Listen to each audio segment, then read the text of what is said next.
ঘটকে ভুলে দাও, আমি কিন্তু বিয়ে করি মেলা টাকা নিব।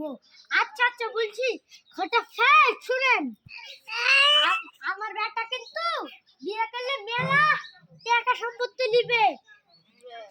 মেয়ে কি বড় লোক? হ্যাঁ, মেলা সম্পত্তি হবে, মেলা বড় বিরাট বিরাট। ওই দেখতে তো পাচ্ছি এত বড় বাড়ি করেছে, তো মেলায় ইয়ে হবে হয়তো। আব্বা আমি কিন্তু মেলার কিছু খাবো, কমলা আঙ্গুর সব। আচ্ছা বেটা চলো, কেউ যেন না জানতে পারে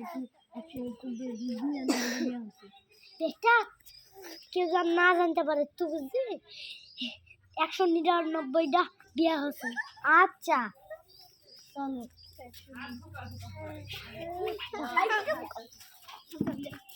এখন লা এখন লা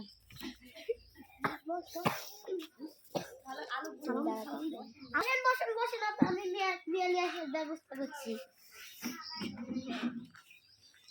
আসসালামু আলাইকুম। ওয়ালাইকুম আসসালাম। কেমন আছেন? ভালো আছি, আপনি কেমন আছেন? ভালো আছি। আপনারা আসতে কোনো অসুবিধা হয়নি? না, কিন্তু মিয়ার বাপ কোথায়? আমি বিদেশে আছে, বিদেশে।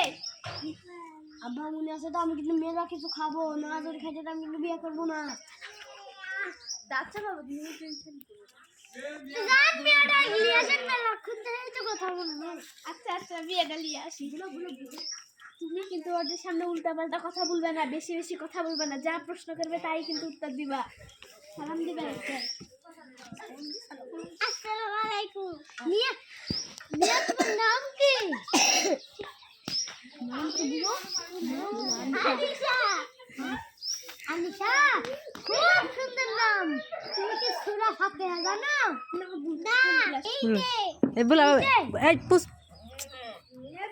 কোন ক্লাসে পড়ো? এইটে। এইটে? তুমি সূরা ফাতিহা গুলো জানি পারি না, তাহলে তুমি কি পারো? আলহামদু। বলে তুমি বিয়ে দিব না, এই ঘটকের বাচ্চা, তুই কোন বাড়ি বিয়ে এডিট করিস? পাগল পাগল এবারে দি ভাই, পাগল পাগল কোন দিকে না, চল চল বেটা, আমার এই যায় না ভাই, ভাই যায় না ভাই, আমি